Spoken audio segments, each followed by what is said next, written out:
The McRib is back, but maybe, just maybe, you get a chance to crack at it. I'm Jay Cleveland Payne, bringing you this is a Conversation Project's daily edition of news updates, calling things you might have heard. We'll give you in just a moment yesterday's latest in information, politics, current events, and pop culture news. We are your go-to supplemental source for both mainstream stuff and non-conventional news stories. These are stories you probably missed if you're watching the mainstream news because everybody's abuzz about Kevin McCarthy, which we talked a lot about already, and what's happening in the House, and then Donald Trump going to court and things like that. Really big, important stuff, which you do cover, but we also get you things that are a little offbeat and things that we're really into conversational things you want to talk about, such as the return of the actual McRib limited edition. We'll tell you about that in a bit. Also, we'll talk about Kari Lake, who is not back in the news, never really left, but back into the realm, if you will, and some birthday stuff, fun stuff coming forward as you come. So stick with us for about 12 minutes to get the stories in. These stories you actually help us pick. We'll explain how that works when we talk about the feeds at our teaser story time, and just have a big old ball this morning. Go to our website, this is theconversationproject.com, and check out what we do all week long, all the time, so that you can get into the mix literally and help us get things done. Oh, by the way, if you don't know, we're doing this for Thursday, October 5th, 2023. Thank you so much for being here for the ride. Let's get into the news stories right now. First headline up is this one. It reads, Meta to lay off employees in metaverse Silicon unit on Wednesday. If you are a Meta user, and we basically all are for Facebook, you'll know that the whole metaverse thing, the virtual reality sort of joining it together that you're seeing lots of commercials for, that especially using, I guess, AI and the ability to reach out to folks to do greater things in the marketplace and in the world, it's not doing so well. So because of that, Meta itself is laying off, sending in a post for internal discussion, some folks from the unit, the FAST unit, if you will, that happened early yesterday, as we posted this. About 600 people in that unit total are there. I'm not sure if all 600 are being laid off, but people being moved around as well. Meta actually slashed around 21,000 jobs in last November of last year to kind of reassess how things are working. So as ad revenue becomes less of a thing and the social media thing becomes more of a issue for a lot of cases, we're seeing these places keep up with stuff. We talked about Truth Social as it goes into the portfolio of Mr. Trump, which it makes no money, so that it really is a loss leader, things like that. It takes a lot to make these things work, and new ones have issues, and we see old ones have issues as well. New issues, old one. Kari Lake formally files bid for Senate seat. Kari Lake, the conservative firebrand and ardent Donald Trump supporter, has filed to run for the U.S. Senate in Arizona.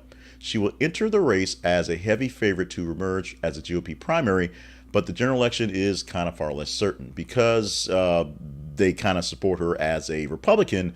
But in Arizona, they don't necessarily like the conservative type folks. You see this with Kristen Sinema, who's turned herself from a Democrat to an independent for a chance to actually make a chance to the ballot. Doesn't think she'd win in the primary. Kari Lake will probably outshine other GOP members in the primary. General election, we shall see. Our next headline reads like this. Hardy cancels shows, reveals he's been hospitalized for panic attacks. A country music artist, Hardy, was in a bus accident about a year ago with his tour bus and has been suffering from anxiety and panic attacks ever since. He actually has been hospitalized a few times for this stuff, and he's canceled some upcoming tour dates because right now the anxiety is a bit too much for him to handle. So we're hoping for a very, very soon recovery because he should recover and he can get back to doing what he loves to do, making music and entertaining fans. My only interaction with Hardy happens to be the time he was a special guest for one of the last batches of wrestling pay-per-views, or now they call them premium live events. They had a mini concert in the middle of it. The sound was bad, the setup was bad. That whole pay-per-view was not exactly a great one, but people love the guy and people are looking forward to seeing him get back. So let's hope he gets back to the tour very soon. Check this out. In a first ever for space junk, Dish Network was fined $150,000 for leaving a retired satellite in orbit indefinitely in the wrong place. Now, space, it may be the final frontier, but the space around our space, the Earth, is kind of crowded. There's a whole lot of things that we've shot up in the air that are still there. Every time somebody tested a satellite or something blew up or something was out there, it's floating around in space and it can't go anywhere because it's in orbit and gravity with this stuff. Dish Network left a satellite up there apparently retired it, made it, it went dead. And instead of shooting it off to some space where it's not out of the way, it's in some space where it's not supposed to be. You can't just have a satellite come back to Earth and burn up in the atmosphere because that's kind of dangerous. So this network is being fined. This is the first time for a company in space junk as we're trying to find ways to get rid of it. I've seen various futuristic movies where, there are actually pirates or folks who go around grabbing space junk and sling it into the sun. Also not a great idea. We'll see what we'll do with this one, and if more companies like Dish Network will be fined for not having their junk in the right place. Essentially not putting your trash in a curb in the right area in that sense. Very sad story. An infant dies after a pregnant bystander was struck by a shooting at a Massachusetts intersection. This story where three male suspects were involved in an altercation that led to a shooting of bystanders in Holyoke, Massachusetts. One person who was shot was a female occupant of a bus.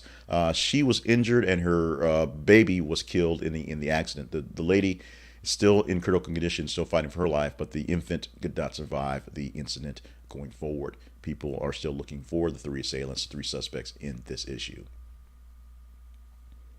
Another useless, another just seamless, just dumb shooting. 5 people wounded in a shooting after a homecoming event in Morgan State University in Baltimore. Now, this is the second year in a row where there's been some sort of mass shooting at the homecoming at Morgan State, so they're not very happy with the publicity, and they're obviously not happy with the way things are going in the state of play right there. As these things tend to be, 2 rival organizations, 2 rival groups just getting to some sort of beef. Guns are pulled, people are shot. The investigation is still going, and there's also, if you go to the link, you can see pictures of the people they're looking for in this case as well. We hope this has a fairly quickly comes to a resolution going forward. Starbucks is set to close 7 stores in San Francisco. This is a larger story in the larger stories. Starbucks, normally closes a few stores here or there as they open more stores. The past 6 months, they've been kind of innovating stores around California and just the world in general. But 6 downtown stores in San Francisco are going to be shut down in the next couple of months. The company said it was part of a larger reevaluation of store portfolios.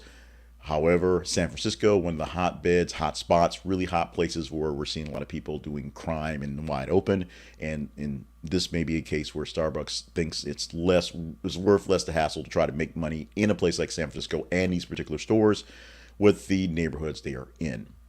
Like I said, a bigger story to a bigger story that plays out every single day.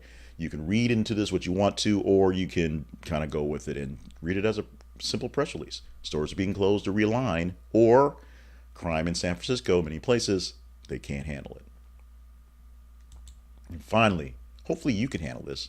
The McRib is back again, only for a limited time. And it's not just a limited time. The extra caveat is it's not a nationwide rollout. In November, many stores, which means more than one, but not all, will get a chance at the McRib for a limited time. And so, about a week, 2 weeks or so, you can get McRib sandwiches. So they'll get that boost of revenue. But it's not going to be a nationwide rollout. It won't be a big national campaign.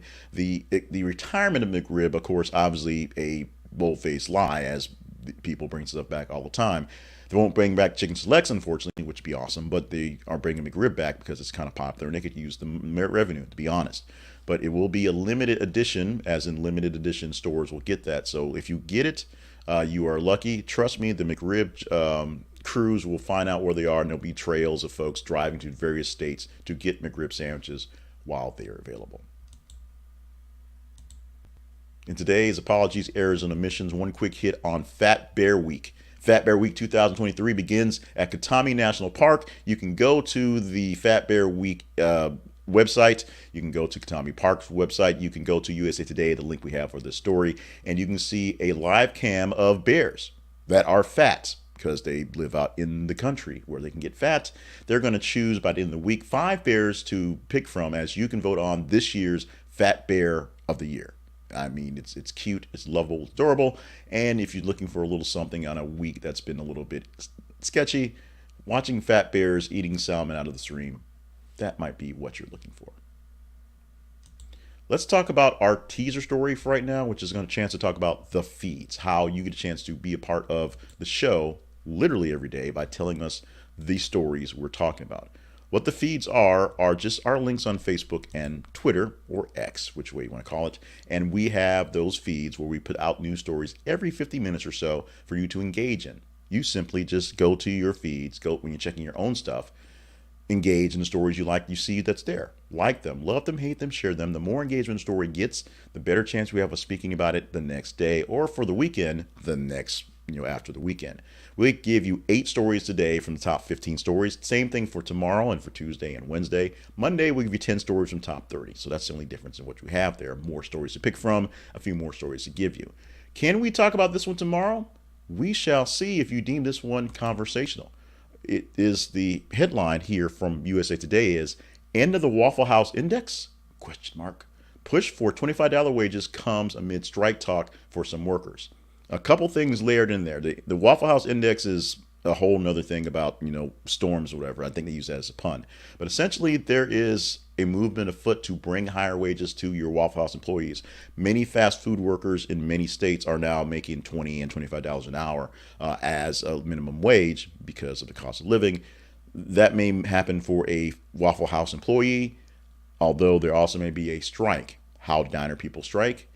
Read the article. We can talk about this tomorrow if you deem it worthy. Go to your feeds on Facebook and Twitter, whichever one's your favorite, or both. Engage in the story and give us a chance to talk about this one or any other story we have posted at those websites.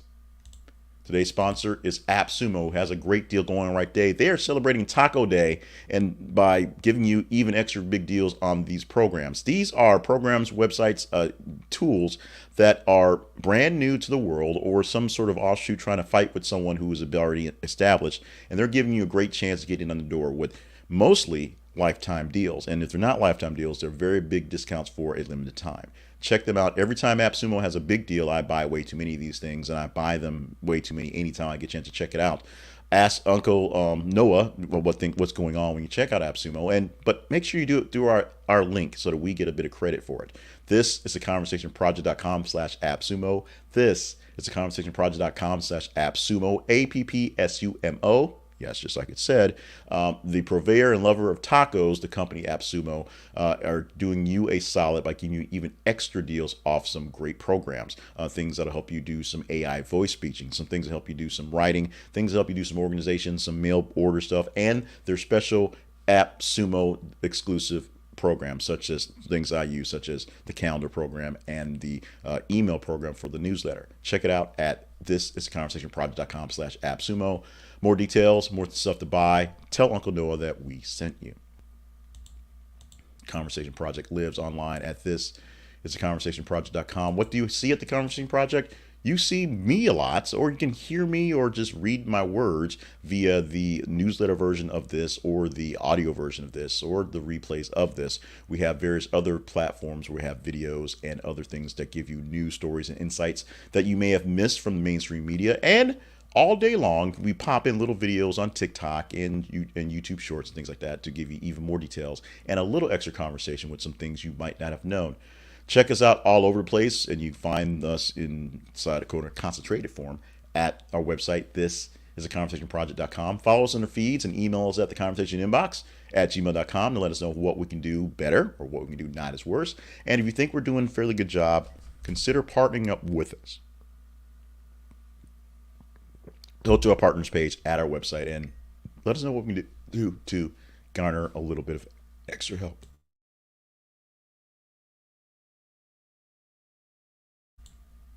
And so now, as promised, we went through the news. We had the salesy stuff, the business parts, and now it's time to have some fun. And the fun stuff for this day begins right now. Every weekday morning, we give you the fun stuff. And this weekday morning on October 5th, it's here. And we always start with birthdays. No exception. Birthdays for this day, this 5th of October, include Neil deGrasse Tyson, turning 65 years old on the day. Nothing special about what's happening today for him other than a big round number, 65. And the fact that he can probably go back and do more late night stuff now that the writers are back and telling us about the conspiracy theories and the aliens, which are essentially the same things in a case. He's 65 on the day today. Daniel Baldwin, who happens to be my favorite Baldwin by chance. You may like Billy, you may like Steven, You may still like that other guy, but Daniel's my favorite Baldwin, 63 years old on the day. And Jesse Eisenberg, who is not my favorite Lex Luthor, and just kind of an annoying actor personality, in my opinion anyway. But round number day for him at age 40 on this 5th of October. Our history lesson for today, starting off in 1921 on the October the 5th, the World Series was broadcast on the radio for the first time. A lot of first in this one. The radio first broadcast in 1921. Radio not as old as we think it is, only over 100 or so years old. But what it is has been, it was essentially a turning point, a real serious way of making new stuff to get people out to enjoy things from across the nation and bring people together. The radio is how we learned about various news pieces back in the day. First World Series broadcast on the radio today. Also today, first televised White House address was given by U.S. President Harry S. Truman. That happened in 1947. So 25, 26 years after that, we were moving into the world of televised nationwide cast there. Also happening in 2021, Russia launched an actor and director to the International Space Station to make the first film in orbit, actual orbit. An actor got a chance to film stuff inside the space station. We're not doing a lot of that right now, but hey, eventually we'll get that. Plus AI and deep fakes and all those other things. Let's celebrate on this day. October 5th, we're going to celebrate World Teachers Day. World Teachers Day is a glorious celebration, a great day to get into where you should basically celebrate teachers, every day, if not. But World Teacher Day gives a chance to reach out to all the teachers around the world for doing the great things they're doing. Now, let's be real about things right now. Teachers aren't having a great time right now, as there's a lot of pushback on what's being taught. You can point your finger at who's doing the pushing backing and what they're actually going to be taught, but this is really a serious issue to go on. Teachers put up with your kids, my kid, all day long. Teachers put up with a lot of stuff to instill in children, and in some of my case as a college professor, instill in young adults and some older adults a knowledge that they can use for other things going forward. And it takes a lot of time to be a teacher, and a good teacher as it is. So if you know a teacher, if teachers in your life, make sure you say hey and celebrate them on the day. If you are our teacher, understand you are loved, you are appreciated, and we know that you're dealing with a whole lot of mess right now. So I apologize for the world, I guess. And finally, one more thing you might not have heard. Your dog may be a good boy, but he's not as smart as you think. Research found while dogs have a unique set of cognitive abilities, they're not inherently smarter than other animals. One of the researchers at Christ Church University in the UK said they're smart, but they're not standout smart. The popular opinion that dogs are exceptionally smart probably persists for a few reasons. Dogs are easy to study, for one thing, so there's simply more information about their cognitive abilities than other species. Cats kind of don't like you to watch them. And because humans have an especially close relationship with dogs, there probably is an element of confirmation bias in scientific literature. No one's telling us that cats aren't smart, because we know cats are smart, because, as I say often, cats are currently plotting to kill us all. And with that, we're out of here for the day. This has been Things You Might Not Have Heard for October the 5th, Thursday, 2023. Thank you so much for joining us for the show today, being a part of the family and giving us the words to basically put into my mouth. And that's done fairly simply. You just go to our feeds on Facebook and Twitter and engage in those stories so we know what stories are the tops. It's Twitter. On Twitter, it's th_conversation. On Facebook, it's This Is a Conversation Project. Also, stop by our email and tell us what to do about things. This is the Conversation Project or the Conversation Inbox, at gmail.com.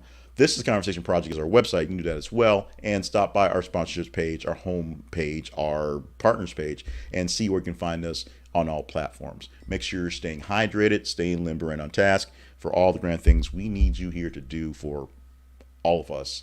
And make sure you stick around tomorrow, Friday. Another great edition of the show is coming. We're pretty sure about that. So stick around in the feed so you see what's going on. But hang on. We're going to be back to you with more things in our feeds and more of this Things You Might Have Heard coming for a Friday edition tomorrow.